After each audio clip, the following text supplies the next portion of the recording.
नमस्कार। आज की बात में आपका स्वागत है। आज सबसे पहले मैं उन मासूम बच्चों की बात करना चाहता हूं जिनके ऊपर कोरोना की वजह से दुख का पहाड़ टूट पड़ा है। कोरोना के कारण जो बच्चे अनाथ हो गए, जिनके सिर से माता पिता का साया उठ गया, जिनकी देखभाल करने वाला अब कोई नहीं बचा। ऐसे बच्चों के बारे में पता चला तो सुनकर दिल कांप गया। 4-6 महीने से लेकर 4-5 साल से लेकर 18 साल तक न जाने कितने बच्चे हैं जो घर में अकेले रह गए। न जाने कितने, मैं इसलिए कह रहा हूं क्योंकि सच्चाई यही है। किसी को नहीं मालूम कि कोरोना के कारण देश में कितने बच्चे बेसहारा हुए, अनाथ हुए। राज्य सरकारें सर्वे करने में लगी हैं, इंफॉर्मेशन जुटाने की कोशिश कर रही हैं, इंसानियत की बातें कर रही हैं, मदद के दावे कर रही हैं, और समाज इन बच्चों पर संवेदना दिखा रहा है। लेकिन इन्हें संवेदना की नहीं, दया की नहीं, सहारे की जरूरत है। ऐसा नहीं है कि सरकार को इन बेसहारा बच्चों का ख्याल नहीं है। मैं यह भी नहीं कहूंगा कि सरकार हाथ पर हाथ रखकर बैठी है। प्रधानमंत्री नरेंद्र मोदी ने इस पूरे मामले को बहुत संवेदनशीलता के साथ लिया। कोरोना के कारण जिन बच्चों के माता पिता की मौत हो गई, ऐसे बच्चों के पालन पोषण और शिक्षा की जिम्मेदारी लेने का फैसला किया। प्रधानमंत्री की तरफ से योजना का ऐलान किया गया। पीएम केयर फंड से ऐसे बच्चों की मदद का ऐलान हुआ है। जिन बच्चों के माता पिता की मौत कोरोना से हुई है, ऐसे बच्चों की पढ़ाई नवोदय विद्यालय में मुफ्त होगी। बच्चे जहां एडमिशन लेना चाहें उन्हें इसकी सुविधा दी जाएगी। फीस का, किताबों का, रहने का, खाने का सारा खर्चा सरकार देगी। और सबसे बड़ी बात, जब ऐसे बच्चे 23 साल के हो जाएंगे तो सरकार की तरफ से उन्हें एक मुश्त 10 लाख रुपए दिए जाएंगे, जिससे वो अपनी जिंदगी शुरू कर सकें। योजना बहुत अच्छी है, सरकार की नीयत भी साफ है, और योजना से वाकई में बच्चों को सहारा मिलेगा, उनकी जिंदगी संवर जाएगी। लेकिन सवाल यह, जिन बच्चों के लिए ऐलान किया गया उन तक यह फायदा पहुंचेगा कैसे? कई बच्चे तो बहुत छोटे हैं, दीन दुनिया की समझ नहीं है। वो सरकार का दरवाजा खटखटाने कहां जाएंगे? अपना हक किससे मांगेंगे, कैसे मांगेंगे? ये सवाल भी उनके सामने है। इसलिए मुझे लगता है कि ऐसे मासूम बच्चों की मदद करने के लिए सरकार के अफसरों को बच्चों के पास जाना होगा। बच्चे सरकार के पास नहीं आ पाएंगे। एक बात और, प्रधानमंत्री नरेंद्र मोदी ने योजना का ऐलान कर दिया, लेकिन जिन बच्चों को इस योजना का फायदा मिलना है उनकी पहचान राज्य सरकारों को करनी है। यह उनकी जिम्मेदारी है। राज्य सरकारें केंद्र को डेटा देंगी, जानकारी देंगी, तभी उन बच्चों को इस योजना का लाभ मिल पाएगा। और चिंता इसी बात की है। आपको जानकर हैरानी होगी कि अब तक राज्य सरकारों को पता ही नहीं है कि इस महामारी ने कितने बच्चों को अनाथ कर दिया। ऐसे बच्चों की फिगर्स को लेकर, संख्या को लेकर जबरदस्त कंफ्यूजन है, और यह कंफ्यूजन हर लेवल पर है। सुप्रीम कोर्ट के अंदर कुछ और बताया गया, जबकि मंत्री और सरकारें अलग अलग दावा कर रहे हैं। जैसे कल ही national commission for protection of child rights ने सुप्रीम कोर्ट को बताया कि 29 मई तक जो डेटा मिला उसके मुताबिक 9,346 बच्चे कोविड की वजह से या तो अनाथ हो गए, या अबंडन हुए, या फिर बच्चों के पेरेंट्स में से किसी एक की मौत कोरोना से हो गई। अब इसमें भी महाराष्ट्र सरकार की तरफ से अलग से एफिडेविट दाखिल किया। इसमें कहा गया कि 4,451 बच्चे ऐसे हैं जिन्होंने कोरोना की वजह से अपने माता पिता में से किसी एक को खो दिया, जबकि 141 बच्चों के तो सिर से माता पिता दोनों का साया उठ गया। Women and child development minister Smriti Irani ने कहा कि सरकारी रिकॉर्ड के मुताबिक 25 मई तक 577 बच्चे अनाथ हुए, और इनमें राजस्थान के 17 बच्चे शामिल हैं। अब कुछ लोगों ने इन फिगर्स को लेकर सोशल मीडिया पर सवाल उठा दिए। तो मंत्रालय की तरफ से बताया गया कि बाल संरक्षण आयोग की तरफ से सुप्रीम कोर्ट में जो आंकड़े दिए गए हैं वो 1 मार्च 2020 से लेकर अब तक के हैं, जबकि स्मृति ईरानी ने 1 अप्रैल से लेकर 25 मई तक का डेटा शेयर किया है और इसमें कोई गलत बयानी नहीं थी, कोई गड़बड़ नहीं थी। लेकिन इसमें कोई शक नहीं कि राजस्थान सरकार ने केंद्र सरकार के पास जो रिपोर्ट भेजी है उसमें राजस्थान में कोरोना के कारण 17 बच्चे अनाथ होने की जो फिगर दी गई है वो चौंकाने वाली है। तो इस पर हमने आज राजस्थान सरकार के मंत्रियों से पूछा, बाल संरक्षण आयोग से भी बात की और उन्होंने क्या कहा ये मैं आपको सुनाऊंगा। लेकिन मुझे लगता है कि यह मुद्दा सियासत का नहीं है, इस पर राजनीति ना हो तो बहुत अच्छा होगा। सबको मिलकर कोशिश करनी चाहिए, हर उस बच्चे तक पहुंचना चाहिए जिसे कोरोना के काल ने दुनिया में अकेला कर दिया, और ये हम सबकी जिम्मेदारी है। और ऐसे बेसहारा बच्चों तक पहुंचना कोई बड़ा काम नहीं है, सिर्फ राज्य सरकारों में इच्छा शक्ति होनी चाहिए, एफर्ट होना चाहिए। अगर हमारे रिपोर्टर्स कुछ ही घंटों में राजस्थान, बिहार, मध्य प्रदेश, महाराष्ट्र जैसे राज्यों में ऐसे दर्जनों बच्चों तक पहुंच सकते हैं तो सरकारी सिस्टम, सरकारी अफसर, ये तो बहुत बड़ा सिस्टम है, वो तो बहुत जल्दी बच्चों का पता लगाकर उनका रिकॉर्ड केंद्र सरकार तक पहुंचा सकते हैं। अब सवाल ऐसा क्यों नहीं हो रहा, इसके कुछ उदाहरण मैं आपको दिखाऊंगा। हमारी संवाददाता गोनिका अरोड़ा गया में डुमरिया गांव में उन बच्चों के घर तक पहुंच गई जिनकी मां को कोरोना ने छीन लिया। पिता की पहले ही मौत हो चुकी थी, कोरोना के कारण मां भी दुनिया छोड़ गई। अब 11 साल का शत्रुघ्न और उसका 8 साल का भाई अकेले रह गए हैं। बेहद गरीब परिवार है, घर के नाम पर टूटी फूटी दीवारें हैं, उसके अंदर एक कच्ची अंधेरी कोठरी है। इस कोठरी में सामान के नाम पर एक बक्सा है जो माता पिता की मौत के बाद बच्चों को किसी संस्थान ने दिया है। 2 महीने पहले तक मां डोमनी देवी मेहनत मजदूरी करके बच्चों को पालती थी, उनको संभालती थी, लेकिन मार्च में डोमनी देवी को बुखार हुआ, खांसी हुई और फिर मौत हो गई। अब बच्चों का कोई सहारा नहीं है। इतने छोटे बच्चे घर में अकेले रहते हैं, खुद खाना पकाते हैं। एक संस्था ने थोड़ी बहुत मदद दी, लेकिन शत्रुघ्न ने बताया कि वो मजदूरी करने जाता है, ईंटें उठाता है, 300 रुपए रोज कमाता है, उससे घर चल रहा है। जरा सोचिए, 11 साल का बच्चा ईंटें उठा के मेहनत मजदूरी करके 2 वक्त की रोटी जुटाए, ये सुनकर किसका दिल छलनी नहीं हो जाएगा।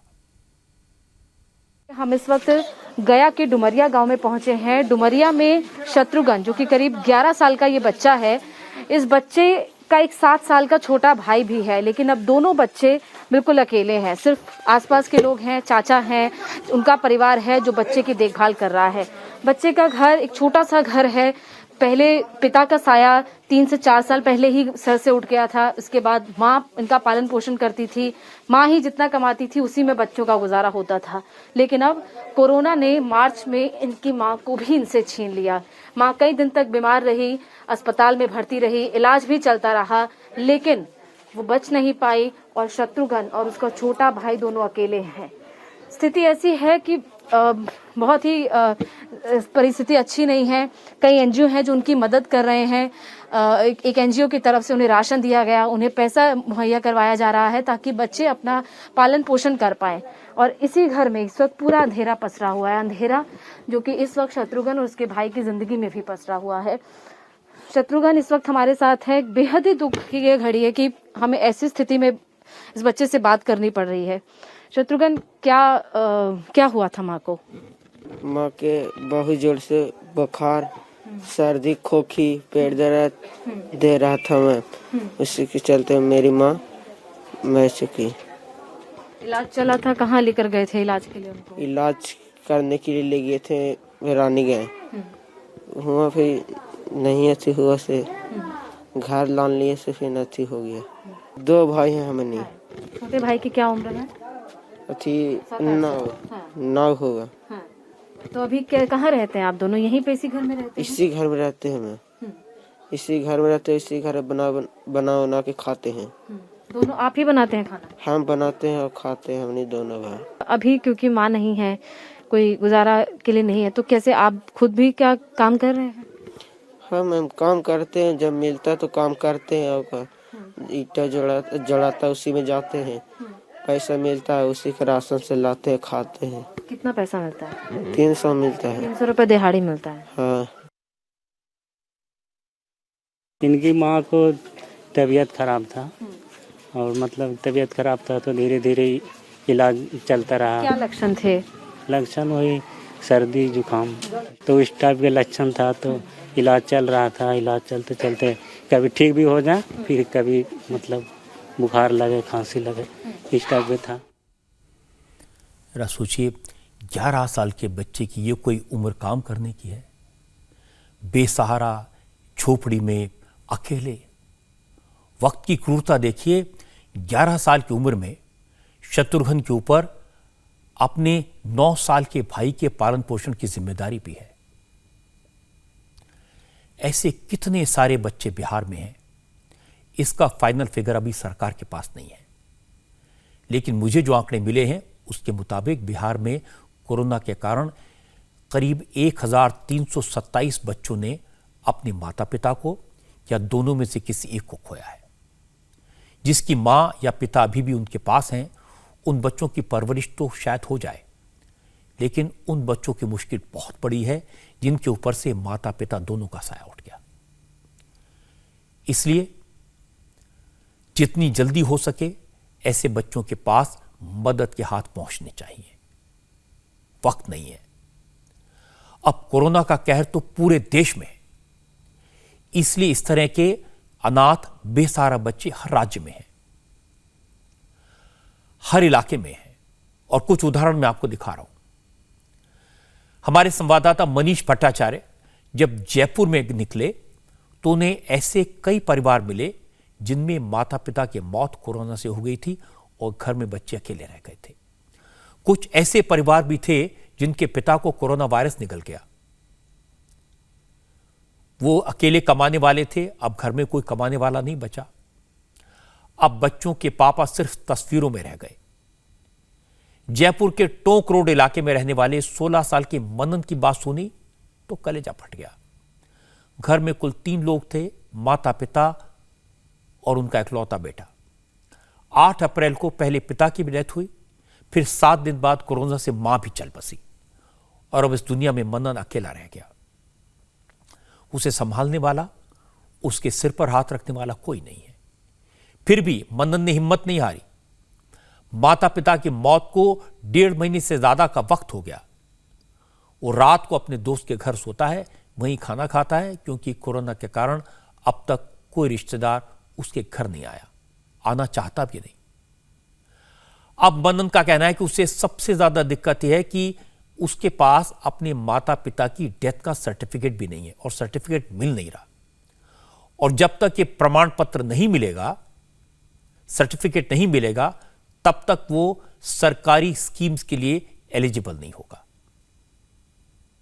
कोरोना के इस संक्रमण में उनके माता और पिता दोनों का देहावसान हो गया है। घर में कुल 3 मेंबर थे, मनन, उनके माता और पिता। अब उनके माता पिता का साया उनके सर से उठ चुका है, लिहाजा मनन अकेले हैं।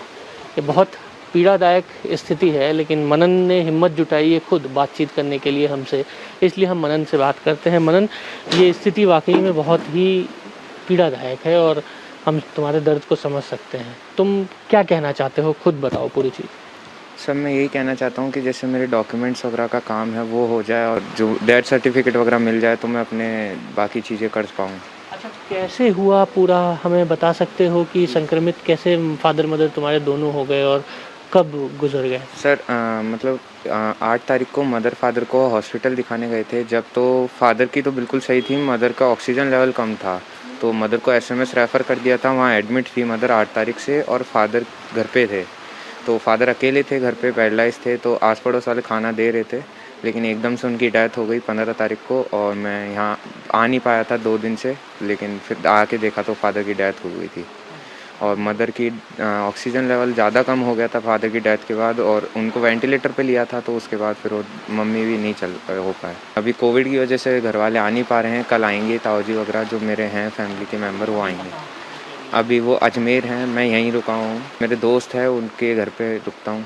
रात में भी यहीं और खाना वगैरह सब यहीं खाता हूँ। मम्मी पापा की याद तो बहुत आती है, और मतलब घर पे जाता हूँ तो यही लगता है कि मम्मी कब पीछे से आवाज़ देगी, पापा कब बुलाएंगे कि ये काम कर वो कर। और जैसे बेडरूम में जाता हूँ तो फ़ोटोज़ वगैरह देख के रोना भी आता है।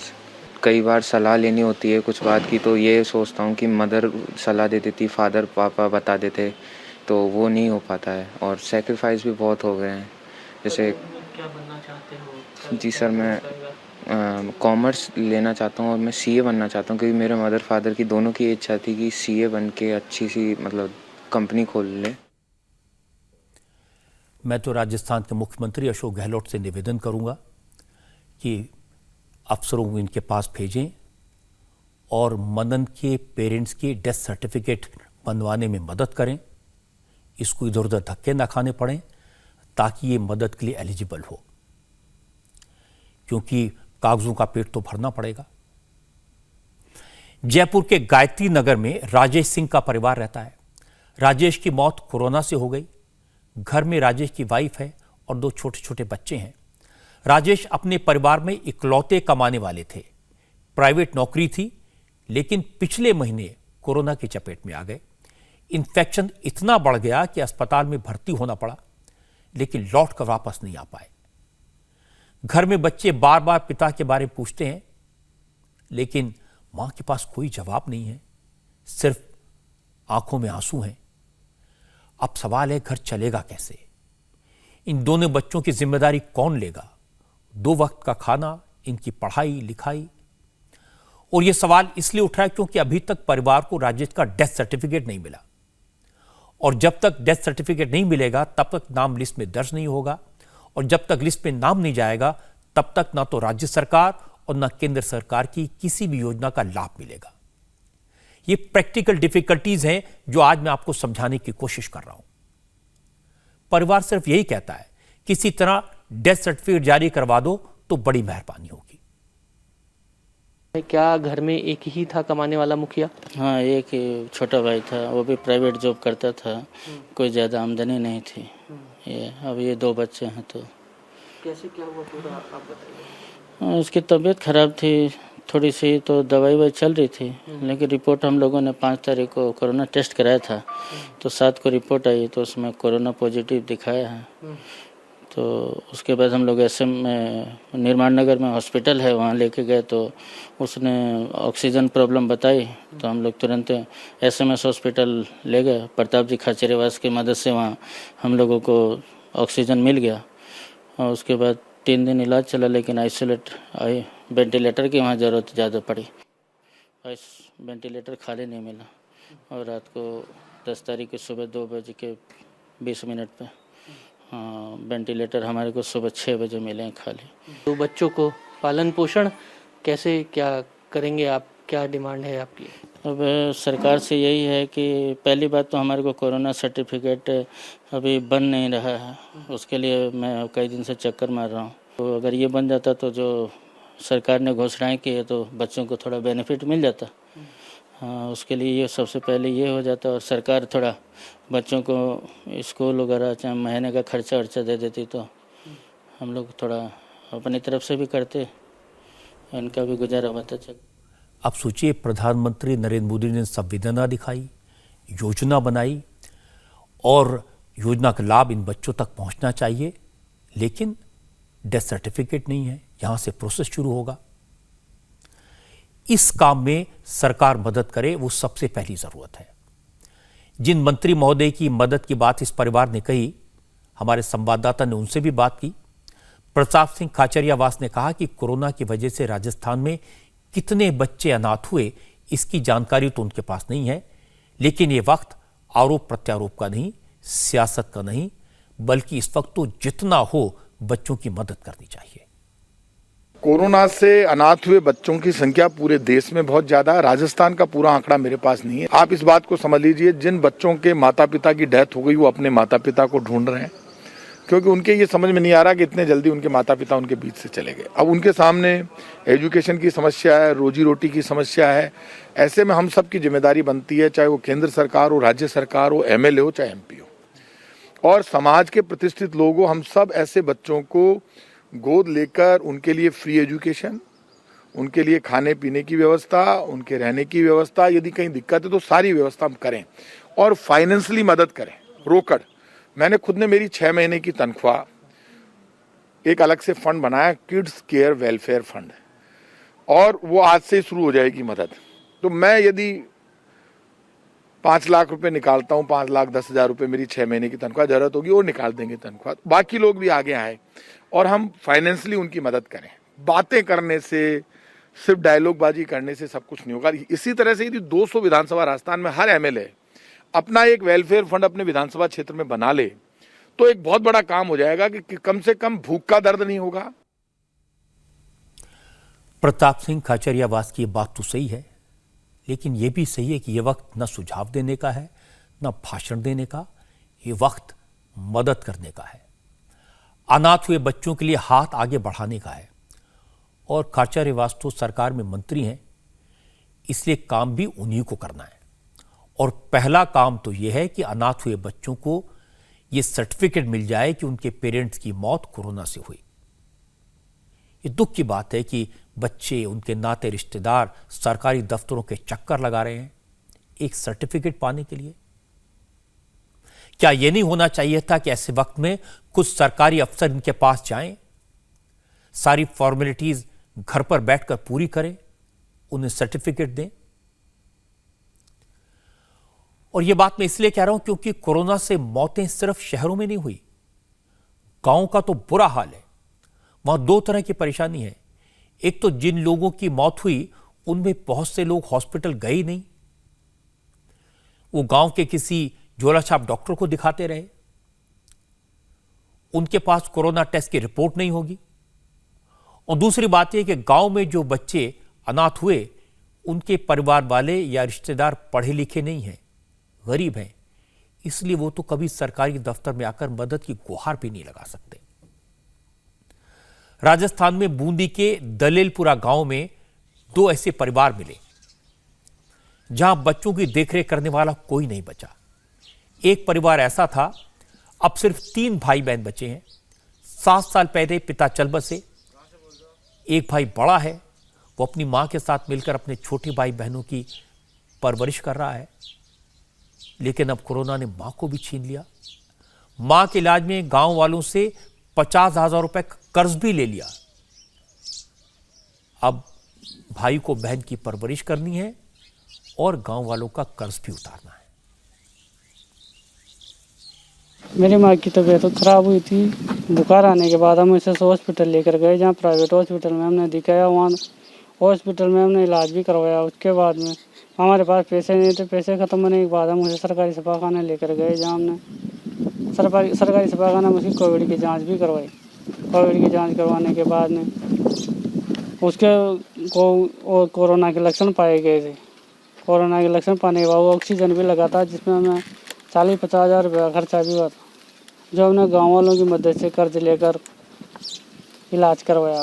और सरकार की तरफ से अभी तक हमें कोई मदद नहीं मिली। मेरे दोनों भाई बहनों की जिम्मेदारी मेरे ऊपर है। मेरी मम्मी के ऑक्सीजन भी लगा था और उनकी फिर मौत हो गई। गांव वालों से कर्ज लेकर भैया ने आगे का इलाज शुरू किया और हम दोनों भाई बहन की जिम्मेदारी भी भैया पे आ गई। फिर कैसे भी करके भैया घर चला रहे हैं हमारा। मैं पढ़ना चाहती हूँ।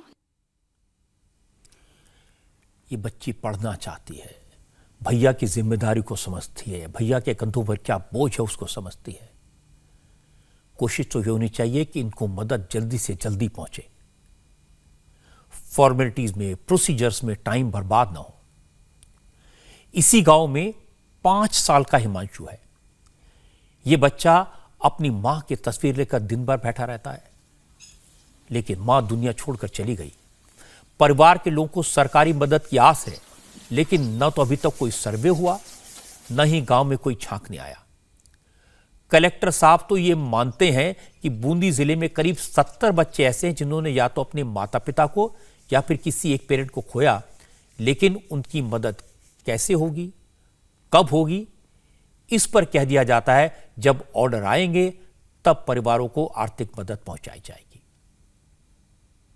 अब सवाल यह है कि गांव में इन बच्चों तक कौन पहुंचेगा, कब पहुंचेगा, सरकार कब इसकी सुध लेगी? और इसमें देर नहीं होनी चाहिए। एक एक वक्त, एक एक मिनट, एक एक दिन इन बच्चों पर कितना भारी पड़ रहा है, इसका अंदाजा आज ये रिपोर्ट देखकर आप और हम लगा सकते हैं। जरा सोचिए, जैसलमेर से 230 किलोमीटर दूर नोख गांव है। यहां भी कोरोना ने एक परिवार को उजाड़ दिया।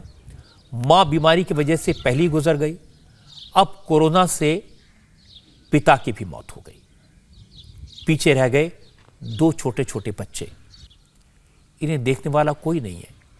सरकारी मदद तो बहुत दूर की बात है, क्योंकि इन तक कोई पहुंचा नहीं। अलवर में 2 बेटियों को कोरोना ने अनाथ कर दिया। 1.5 साल पहले पिता की मौत हो गई थी, अब कोरोना ने मां का आंचल भी छीन लिया, लेकिन अब तक कोई सरकारी अफसर देखने पे नहीं आया। यह त्रासदी है, यह तकलीफ है, यह दर्द है जो आज मैं आपके साथ शेयर करना चाहता हूं। कितने केसेस मैं आपको दिखाऊं।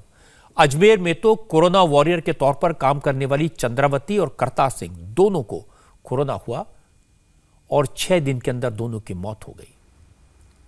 लेकिन परिवार वालों का कहना है तकलीफ इस बात की है कि हॉस्पिटल वालों ने दोनों की मौत की वजह कोरोना इंफेक्शन नहीं बताया, वो भी तब जबकि बार बार रिपोर्ट पॉजिटिव आ रही थी। अब परिवार में पीछे 2 बेटियां रह गई हैं। आगे पढ़ाई कैसे होगी, घर का काम कैसे चलेगा? इसके लिए सिर्फ एक उम्मीद है, एक आस है कि शायद सरकार कुछ करेगी। 28 तारीख को वहाँ पे एडमिट कराया गया था। ट्रीटमेंट कोविड का ही चला है पूरा, और 5 मई को मम्मी की डेथ हो गई है। उसका रीज़न हमें कार्डियक अरेस्ट बताया गया है कि हार्ट अटैक से हुई है। 6 दिन बाद पापा की भी डेथ हो गई 11 मई को। उनको भी कोविड था, कोविड का ही ट्रीटमेंट चला, पर हमें डेथ का रीज़न रिफ्रैक्टरी शॉक बताया गया है। हमें गवर्नमेंट कुछ हेल्प करे, क्योंकि हमारे आगे पीछे कोई नहीं है। जो भी थे हमारे मम्मी पापा थे। डेथ सर्टिफिकेट पे मेंशन भी नहीं करा गया है, तो हमें उस बात का बहुत वो आश्चर्य हो रहा है कि क्यों मेंशन नहीं किया गया है। इस बात पे थोड़ा सा करें, जांच पड़ताल करें थोड़ा सा कि क्यों मेंशन नहीं किया गया। क्या वो कोरोना से ठीक हो गए थे? सर उनकी क्या पॉजिटिव ही आ रही थी रिपोर्ट। ये बहुत बड़ी प्रॉब्लम है। कोरोना की वजह से डेथ हुई, हेल्थ वर्कर्स थे, लोगों की सेवा कर रहे थे, माता पिता दोनों, और कोई सर्टिफिकेट देने को तैयार नहीं है। हॉस्पिटल ने डेथ का कॉज हार्ट अटैक बता दिया। बच्चे क्या कह रहे हैं? सिर्फ ये निवेदन कर रहे हैं कि सरकार कम से कम कोरोना का सर्टिफिकेट तो जारी कर दे। लेकिन राजस्थान के सोशल जस्टिस मिनिस्टर का कहना है कि फिलहाल आंकड़ों की बात न करें तो अच्छा है, क्योंकि अभी तो सिर्फ कोरोना पर काबू करने में फोकस है। कुछ दिन बाद सर्वे होगा और फिर अनाथ बच्चों की हर संभव मदद की जाएगी। बड़ा दुर्भाग्यपूर्ण है जिसमें बच्चों के माता और पिता गुजरे, ये बहुत ही दुर्भाग्यपूर्ण है और बड़ी विषम परिस्थितियों में इस समय पूरा विश्व है। अभी आंकड़ों की कोई बात करता है तो वो मिथ्यक है। अभी जिस तरीके से अभी लॉकडाउन है, गांव में हमारी पहली प्राथमिकता है कि कोरोना का संक्रमण रुके। हमारी पूरे प्रदेश में जो हमारी बहनें आशा सहयोगिनी, आंगनवाड़ी कार्यकर्ता जितनी मेहनत कर रही हैं, अभी ये समय नहीं है कि हम उन अनाथ बच्चों का सर्वे करें। अभी जहाँ भी हमें पता लगता है वहाँ उनके लिए भोजन पानी जो व्यवस्थाएं हम कर रहे हैं, तो लगभग 10-5 दिन में जब थोड़ा ये ठीक हो जाता है, कोरोना का और स्थिति ठीक आती है, तो निश्चित तौर पे हमारी योजना है पालनहार योजना, उसके अंतर्गत सारा सर्वे होगा। सर्वे होकर के अनाथ हुए या उनके माता या पिता में कोई एक गुजरता है, उस स्थिति में भी उनका ऊपर आंकलन करके तो होगा। अब सोचिए, छोटे छोटे बच्चे सर्वे का इंतजार करेंगे, कोरोना की स्थिति कंट्रोल में आने का इंतजार करेंगे। उनके लिए एक एक पल किस मुश्किल से गुजर रहा होगा। इसीलिए मैं कहता हूं कि इस तरह के मामलों में सरकारी बयानबाजी से काम नहीं चलेगा। सहानुभूति की जरूरत है, अनाथ हुए बच्चों का दर्द महसूस करने की जरूरत है। और मंत्री महोदय कह रहे हैं कि अभी सर्वे शुरू नहीं हुआ, लेकिन राजस्थान के बाल संरक्षण आयोग की अध्यक्ष संगीता बेनीवाल कह रही हैं कि सर्वे चल रहा है। संगीता बेनीवाल ने कहा कि अब तक 500 बच्चों का पता लगा है जिन्होंने अपने माता पिता को खोया है। सर्वे चल रहा है, इसलिए फिगर और बढ़ेगी। कृपया करके इस पे राजनीति न करें, नंबरिंग पे ना जाएं, ये प्रयास करें संख्या 17 से 500 होना। मैं कहती हूँ अभी तक सर्वे चल रहा है, अभी तक काम चल रहा है और हो सकता है और भी बच्चे इस तरह के हमारे सामने निकल कर आए, संख्या और भी बढ़े।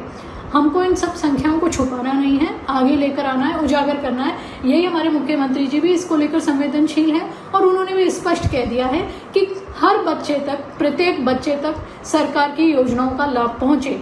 उसको लेकर आइडेंटिफाई किया जा रहा है, मॉनिटरिंग की जा रही है। मेरा निवेदन रहेगा इस पर कोई राजनीतिकरण ना किया जाए। ये बात बिल्कुल सही है, इस पर राजनीति नहीं होनी चाहिए, सियासत नहीं होनी चाहिए। राजस्थान सरकार की बात भी ठीक है, कोरोना से अनाथ हुए बच्चों का सर्वे करवा रही है, लेकिन जब सर्वे पूरा होगा तब अनाथ बच्चों की फाइनल फिगर आएगी, उसके बाद सरकारी मदद का प्रोसेस शुरू होगा। यह बात ठीक नहीं है। मुझे यकीन है अगर यह बात मुख्यमंत्री अशोक गहलोत तक पहुंचेगी तो वह अनाथ बच्चों की सुध जल्दी लेंगे। जिन बच्चों के बारे में पता चल गया है, कम से कम उनको मदद मिलनी शुरू हो, इसमें उनको इंतजार न करना पड़े, सर्टिफिकेट के लिए दर दर की ठोकरें न खानी पड़े। मध्य प्रदेश सरकार ने काफी संवेदनशीलता के साथ काम शुरू किया है। यह भी एक उदाहरण हमारे सामने है। सरकारी फिगर्स के मुताबिक कोरोना की सेकेंड वेव में 318 बच्चों के सिर से उनके माता पिता का साया उठ गया।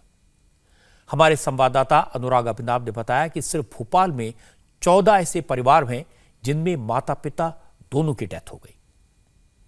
अनुराग भोपाल में 2 ऐसे भाई बहनों से मिले जिन्होंने 7 दिन के अंदर अपने पेरेंट्स को खो दिया, माता पिता दोनों को खो दिया। 27 अप्रैल को जयंत पठारिया और स्वाति की मां इंद्राणी के इलाज के दौरान मौत हुई। 7 दिन बाद 3 मई को पिता नरेश कुमार की भी हॉस्पिटल में मौत हो गई। जयंत के पिता कॉन्ट्रैक्टर थे, परिवार के अकेले कमाने वाले मेंबर थे। पिता का सपना था बेटे को इंजीनियर बनाना और जयंत इंजीनियरिंग के 3rd ईयर के स्टूडेंट हैं, लेकिन अब अचानक पिता का साया उठ गया। उनके सामने पढ़ाई को लेकर चिंता है और पढ़ाई तो छोड़िए, गुजर बसर को लेकर, 2 वक्त की रोटी को लेकर सवाल खड़े हो गए। पापा की मतलब पहले ज़्यादा तबीयत ख़राब थी, एडमिट करने गए तो उस दिन मतलब रात भर घूमे, उस दिन तो एडमिट नहीं हो पाए पापा। तो उसी दिन से मम्मी की भी तबीयत थोड़ी ख़राब होने लगी थी। तो उसके बाद हमने दूसरे दिन पीपल्स हॉस्पिटल में दोनों को एडमिट करा दिया था। तो वही एक दिन मम्मी का फ़ोन आया कि मुझे सांस लेने में दिक्कत होने लगी है। तो हम लोग उसी दिन गए हॉस्पिटल। डॉक्टर ने बोला कि मतलब इनको आईसीयू में तुरंत शिफ्ट करना पड़ेगा, नहीं तो कुछ भी हो सकता है इन दोनों के साथ। तो आईसीयू अवेलेबल नहीं था उस टाइम पे। हम पता ही कर रहे थे, हॉस्पिटल से फ़ोन आया कि मम्मी शांत हो गई हैं। 27 अप्रैल जी 27 अप्रैल को मतलब हमने 25 तारीख को एडमिट किया था पापा और मम्मी को, दोनों को। पापा को भी हम बता नहीं पाए मम्मी के बारे में कि उनकी, क्योंकि उनकी पहले से ही हालत ख़राब थी पहले से। हमने सोचा कि बताएंगे तो और उनकी हालत ना ख़राब हो जाए। आईसीयू में एडमिट हो गए थे वो, उनको शिफ्ट करवा दिया था 1-2 दिन बाद मम्मी के जाने के बाद। तो उसमें भी थोड़ी हालत उनकी ऐसी ही थी, कभी 60 आता था ऑक्सीजन तो कभी 80 वगैरह। फिर वही हम लोग घर आए 3 तारीख को, कभी 4:30 बजे से कुछ कॉल आया हमें कि पापा भी शांत हो गए हैं। जब ऐसी कहानियां सुनते हैं, ऐसी दास्तान सुनते हैं, ऐसे बच्चों की बातें सुनते हैं तो दिल तो रोता है, दर्द तो बहुत होता है। और मैं तो कहता हूं कि सिर्फ सरकारें नहीं, समाज का हर परिवार ऐसे बच्चों की मदद करना चाहता है। जो छोटे छोटे बच्चे अनाथ हुए, उन्हें पाल पोस कर बड़ा करने वाली इच्छा रखने वाले कम लोग नहीं हैं। लोग मदद करना चाहते हैं, आगे आना चाहते हैं। लेकिन ऐसे वक्त में कुछ ऐसे लोग भी हैं जो इस त्रासदी का फायदा उठाने की कोशिश करते हैं, जो पाप करते हैं। आजकल व्हाट्सएप पर ऐसे बहुत सारे मैसेजेस वायरल हो रहे हैं कि कोरोना से माता पिता की मौत हो गई, बच्चे अनाथ हो गए, इनकी मदद करिए। अगर कोई गोद लेना चाहे, अडॉप्ट करना चाहे तो संपर्क करें। लेकिन जब उन नंबर पर फोन करते हैं तो स्विच ऑफ होता है या कह दिया जाता है कि बच्चों को पहले किसने गोद ले लिया। ये एक रैकेट है। अगर आपके पास ऐसा कोई मैसेज आए तो इसके चक्कर में न पड़ें, सीधे पुलिस को इन्फॉर्म करें। हमारे संवाददाता योगेंद्र तिवारी ने बताया कि नागपुर में इस तरह के मैसेज वायरल हुए। प्रशासन को उस बात की खबर लगी तो नागपुर डिस्ट्रिक्ट एडमिनिस्ट्रेशन ने एक टास्क फोर्स बनाई। पूरे जिले के हॉस्पिटल से उन लोगों की लिस्ट निकाली जिनकी मौत कोरोना से हुई थी। फिर उनके परिवारों से संपर्क किया। नागपुर में 450 बच्चे ऐसे मिले जिनके पेरेंट्स में से किसी एक की मौत कोरोना से हुई है, जबकि 6 परिवारों के 13 बच्चे ऐसे मिले जिनके माता पिता दोनों अब इस दुनिया में नहीं है। इन 13 बच्चों में से 7 बच्चों को उनके रिश्तेदारों ने अपने पास रखने की इच्छा जताई। बच्चे भी उनके साथ रहना चाहते हैं, जबकि 6 बच्चे ऐसे हैं जिनकी उम्र 8 साल से कम है और कोई रिश्तेदार उनकी जिम्मेदारी उठाने को तैयार नहीं है। इसलिए टास्क फोर्स ने इन सभी 6 बच्चों को बाल संरक्षण गृह में भेज दिया है। महाराष्ट्र महिला बाल विकास द्वारा हर जिले में एक टास्क फोर्स गठित किया गया है। वो टास्क फोर्स के अध्यक्ष कलेक्टर है और ये टास्क फोर्स ये काम करेगी कि जो बच्चे कोविड-19 के पेंडेमिक पीरियड में अनाथ हुए हैं, ये सारे बच्चों की जानकारी डाटाबेस कलेक्ट कर उन बच्चों को किस तरह से गवर्नमेंट लिंकेज किया जाएगा, उन बच्चों को किस तरह से आधार दिया जाएगा, इसका पूरा काम चालू है। और नागपुर में अभी तक के करीब हमको 4 फैमिली ऐसी मिली है जिनके माँ बाप कोरोना में जिनकी डेथ हो गई है। कोई भी बच्चा, चाहे सिंगल पेरेंट हो या दोनों पालक माँ बाप की मृत्यु हो गई, अगर ऐसा कोई बच्चा मिलता है तो आप तुरंत 1098 चाइल्ड लाइन के इस नंबर पे, ये टोल फ्री नंबर पे, इस पे आप फ़ोन करिए और प्रशासन को इसकी जानकारी दें ताकि ये ऐसे बच्चों के पास जाकर बच्चों को सरकारी मदद मिले। इस बात में कोई शक नहीं है कि प्रधानमंत्री नरेंद्र मोदी ने कोरोना के प्रकोप से बेसहारा बच्चों की मदद करने की जो योजना बनाई है वो अच्छी है, साइंटिफिक है, सोच समझकर बनाई गई है, बच्चों के पूरे जीवन को ध्यान में रखकर बनाई गई है। लेकिन अब जरूरत इस बात की है कि राज्य सरकारें इन बच्चों की पूरी जानकारी जुटा लें ताकि मदद बच्चों तक जल्दी से जल्दी पहुंच सके। सरकारें कोशिश करेंगी, प्रशासन प्रयास करेगा, इसके साथ साथ हम सबकी भी जिम्मेदारी है। अगर आपको किसी ऐसे बच्चे के बारे में जानकारी मिले तो आपको क्या करना है, यह भी हमको समझने की जरूरत है। अगर आपको किसी ऐसे बच्चे के बारे में यह पता चले कि उसके माता पिता की कोरोना की वजह से मौत हो गई है या उसकी देखभाल करने वाला कोई नहीं है, तो यह आपकी कानूनन जिम्मेदारी है कि आप 1098 पर इन्फॉर्म करें या पुलिस को जानकारी दें। आप अपने आप बच्चे की देखभाल में ना लग जाएं और ना ही यह कोशिश करें कि बच्चे को किसी के पास रखवा दें, कोई उसका ध्यान रखेगा यह सोचकर, या किसी को अडॉप्शन के लिए दे दें, क्योंकि यह गलत है, गैर कानूनी है। अगर आपको कोई ऐसा व्यक्ति कांटेक्ट करे जो कोरोना की वजह से अनाथ हुए बच्चों को बेचने की बात करे, अडॉप्शन की बात करे, तो आप ऐसे व्यक्ति को ट्रैप करने के चक्कर में ना पड़े, उसको पकड़ने की कोशिश ना करें, बल्कि पुलिस को इन्फॉर्म करें। अगर कोई आपको ऐसा मैसेज भेजे जिसमें बच्चे के अडॉप्शन की बात कही गई हो, बच्चे की तस्वीर जारी की गई हो, तो ऐसे मैसेज को बिना सोचे समझे फॉरवर्ड ना करें, सोशल मीडिया पर शेयर ना करें, और जरूरी यह है कि आप पुलिस को बता दें या फिर 1098 पर इन्फॉर्म करें। मुझे लगता है यह करेंगे तो हम अपनी जिम्मेदारी निभा पाएंगे। और अब मैं आपको ऐसी खबर के बारे में बताना चाहता हूं जिसके बारे में सुनकर मैं हैरान रह गया। अब तक मैंने आपको यूज्ड मास्क, यूज्ड ग्लव्स, इनका कैसे रिसाइकल करके इस्तेमाल होता है, काला कारोबार होता है, इसके बारे में बताया था। लेकिन क्या आप सोच सकते हैं कि थोड़े से पैसे कमाने के लिए कोरोना टेस्ट के लिए यूज की गई पुरानी किट का इस्तेमाल दोबारा हो सकता है? आप भी सोचेंगे ऐसा हो कैसे सकता है, लेकिन उत्तराखंड के ऊधम सिंह नगर में ऐसा हुआ। दूसरे राज्यों से उत्तराखंड में आने वाले लोगों की पहले कोरोना की नेगेटिव रिपोर्ट हो, यह जरूरी है। इसलिए सरकार ने यूपी उत्तराखंड बॉर्डर पर कोरोना के रैपिड एंटीजन टेस्ट का इंतजाम किया हुआ है। उत्तराखंड आने वालों के टेस्ट की जिम्मेदारी सरकार ने एक प्राइवेट लैब को दे दी और इस लैब के कर्मचारी गड़बड़ करने लगे। ये लोग उत्तराखंड में आने वालों के कोरोना टेस्ट के लिए सैंपल तो लेते थे, लेकिन बिना टेस्ट के ही नेगेटिव रिपोर्ट देकर आगे जाने को कह देते थे। लेकिन ऊधम सिंह नगर जिले में पुलभट्टा बॉर्डर पर किरण पांडे नाम के शख्स ने देखा कि लैब के कर्मचारियों ने उनकी नाक से स्वैब तो लिया, लेकिन नेजल स्ट्रिप बिना टेस्ट किए फेंक दी।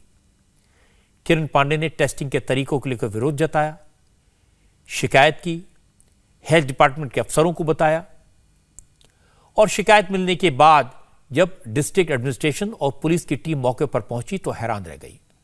कोरोना टेस्टिंग के लिए star imaging and path lab private limited के कर्मचारी यूज्ड किट का इस्तेमाल कर रहे थे। उन्होंने हमारी जो है ये पर्चियां बनाई और ये हमको दे दी और उसके बाद में हमारी नाक में बड्स डाल करके उसने नीचे फेंक दिया उसको, और हमारी जो है रैपिड एंटीजन टेस्ट उसने लगाया नहीं। तो मेरे को शक हुआ, तो मैंने कहा किट दिखाओ तुम। तो उन्होंने किट दिखाने में आनाकानी कर दी और बदतमीजी पे उतारू हुआ है। तो मैंने कहा मुझे किट देखनी ही देखनी है अपनी।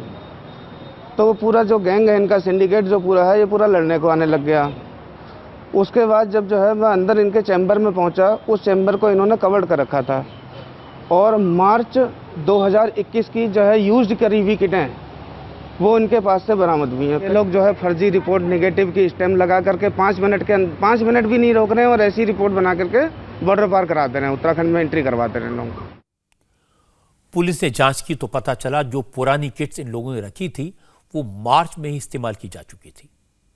इन लोगों ने एक दिन में 103 लोगों की सैंपलिंग की बात रजिस्टर में दर्ज की, लेकिन हैरान करने वाली बात यह थी इनके पास कुल 6 नई टेस्टिंग किट थी। जांच टीम को हरिद्वार में इस्तेमाल किए गए पुराने टेस्ट किट भी मिले। पुलिस ने कोरोना टेस्टिंग में गड़बड़ी करने वाले 6 लैब कर्मचारियों सहित 8 लोगों को अरेस्ट किया है।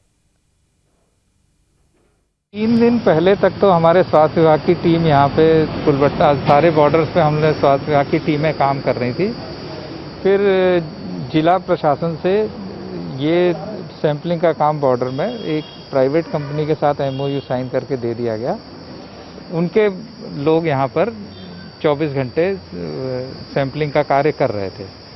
तो जब मेरे पास आज खबर आई कि वहाँ पे कुछ, मेरे पास खबर तो ये आई कि एक्सपायरी किट में ये लोग जांच कर रहे हैं, तो उसकी जैसे ही खबर मिली तो हम तुरंत उसकी जांच करने के लिए पहुँचे।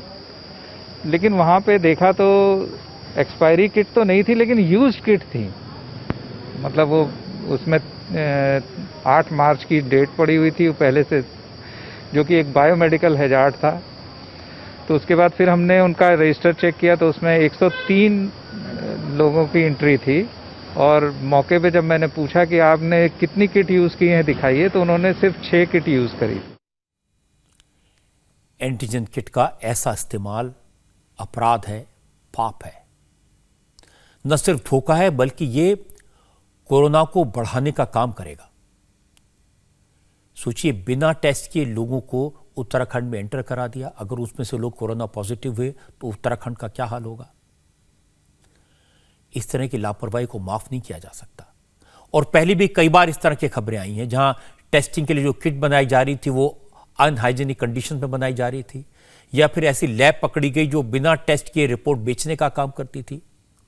इंजेक्शन और दवाइयों की कालाबाजारी करने वाले पकड़े गए। ऑक्सीजन कॉन्सेंट्रेटर की ब्लैक मार्केटिंग करने वाले पकड़े गए।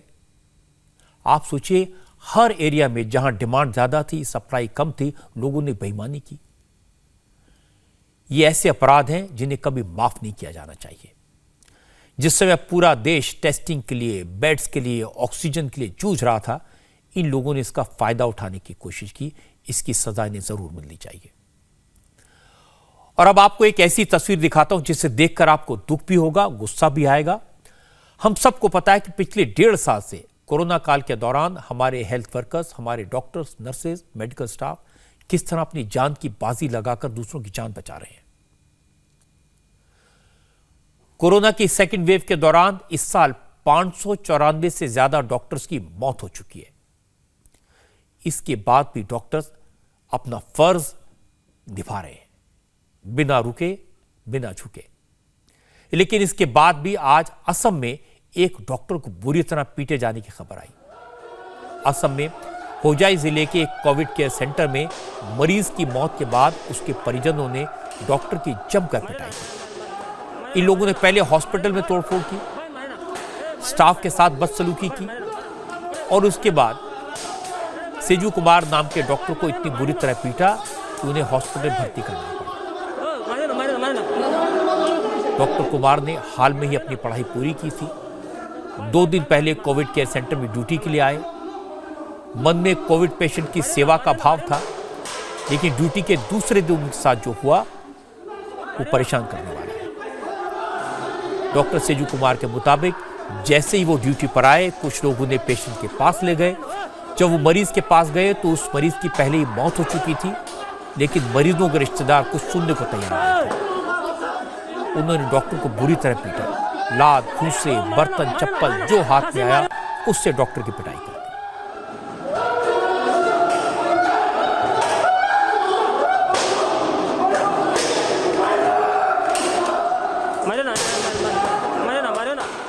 पुलिस ने डॉक्टर से मारपीट करने वाले 24 आरोपियों को गिरफ्तार कर लिया है। मुख्यमंत्री हिमंता बिस्वा शर्मा ने कहा सभी आरोपियों को अरेस्ट कर लिया गया और सरकार ने सख्त से सख्त सजा दिलवाएगी। जिन्हें अरेस्ट किया गया, इन आरोपियों में एक महिला भी है। डॉक्टर पर हमले के विरोध में आज असम के कई बड़े मेडिकल कॉलेजेस में रेजिडेंट डॉक्टर्स ने प्रोटेस्ट किया, नाराजगी जाहिर की। डॉक्टर की पिटाई का एक मामला कर्नाटक से भी आया। यहां तो एक डॉक्टर को बीच रोड पर इतनी बुरी तरह मारा गया कि खूनम खून हो गया। असल में डॉक्टर दीपक ने चिकमंगलुरु के एक प्राइवेट हॉस्पिटल में भुवन नाम के एक बच्चे का इलाज किया था, लेकिन वो बच्चे की जान नहीं बचा पाए। बच्चे के परिवार वालों ने डॉक्टर को बच्चे की मौत का जिम्मेदार मान लिया और बदला लेने के लिए डॉक्टर दीपक पर हमला किया। If any COVID death happens, how will doctor will be held responsible? It's a pandemic. Anyway, child died because of the serious of the condition, not because of the fault of the doctor. Public should aware we are not gods. We can't save everyone. We will also lose our relatives only. We will do our work. We will do our work, but every time we can't save the patients. I can understand any death, any patient death, emotions of the patient attenders, but it can't be reason for assaulting a doctor. Please understand this. Please understand this. Save doctors. Save doctors. Doctor की बात बिल्कुल सही है। वो कह रहे हैं हम भगवान नहीं हैं, हम बचाने की कोशिश करते हैं, लेकिन सबको बचा पाए संभव नहीं है। कभी कभी मौत होती है, लेकिन इसके लिए डॉक्टर को दोष देना ठीक नहीं है। बार बार ऐसी घटनाएं देखने को मिलती हैं। अगर किसी मरीज की मौत हो जाए तो परिवार वाले डॉक्टर को दोषी ठहराने लगते हैं, डॉक्टर पर हमला करते हैं, मार पिटाई करते हैं। मुझे लगता है ये जुल्म है, गलत है, अन्याय है। ऐसा बिल्कुल नहीं होना चाहिए।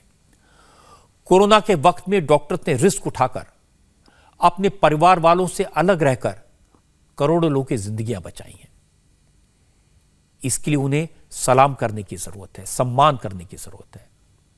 हो सकता है कहीं किसी डॉक्टर से गलती हो जाए, लाखों डॉक्टर्स में से कोई एक लापरवाही करते, लेकिन इसका यह मतलब नहीं कि लोग कानून अपने हाथ में लें। ये सही है, जब कोई परिवार वाला किसी अपने को खोता है, उन्हें लगता है कि इसमें डॉक्टर्स ने गलती की, गुस्सा भी आता है, भावनाएं भड़कती हैं, लेकिन उन पर काबू रखने की जरूरत है। और मैं तो कहूँगा ऐसे समय में परिवार वालों के साथ जो लोग होते हैं, जो दोस्त होते हैं, पड़ोसी होते हैं, रिश्तेदार होते हैं, उन्हें हालात को संभालने की कोशिश करनी चाहिए। डॉक्टर के बारे में कोई शिकायत है, नाराजगी है तो उसे दर्ज कराने के फोरम है, लेकिन कहीं भी डॉक्टर पर हमला करना, तोड़फोड़ करना ये ठीक नहीं है। किसी भी सभ्य समाज में इसे जायज नहीं ठहराया जा सकता। आज मध्य प्रदेश के शाजापुर से परेशान करने वाली तस्वीरें आई। बुआई का सीजन है। मध्य प्रदेश में सरकारी बीज भंडारों में किसानों को बीज दिए जा रहे हैं। शाजापुर में किसान सोयाबीन के बीज लेने के लिए सरकारी सेंटर पहुंचे, लेकिन बदइंतजामी का क्या आलम था यह आप अपनी टीवी स्क्रीन पर इस वक्त देख सकते हैं। बीज खरीदने के लिए ऐसी मारामारी थी कि किसान गेट के ऊपर चढ़कर तारों के नीचे से निकलकर बीज खरीद सेंटर तक जा रहे थे। भीड़ इतनी ज्यादा थी कि लाइन में लगने के लिए किसानों के बीच धक्का मुक्की शुरू हो गई। मारपीट भी हुई। कुल 2 क्विंटल बीज बांटे जाने थे और लेने वाले करीब 1000 लोग थे। सरकार ने कहा है कि 5 हेक्टेयर पर 1 क्विंटल बीज दिया जाएगा, लेकिन आज एक किसान को सिर्फ 60 किलो बीज दिया जा रहा था। इसके बाद भी सबको बीज नहीं मिल पाया। भीषण गर्मी थी, न पानी की व्यवस्था थी, न छाया थी। बीज लेने के लिए घंटों तक लाइन में खड़ा रहना पड़ रहा था। सरकारी सेंटर की बिल्डिंग से लेकर बाहर तक कई 100 मीटर लंबी लाइन थी। हजारों किसान अपनी बारी के इंतजार में खड़े थे। इस बदइंतजामी से परेशान किसानों ने हाईवे पर प्रोटेस्ट किया। बाद में सरकार के बड़े अफसर आए, किसानों को समझाया, तब जाकर कहीं रास्ता खुला।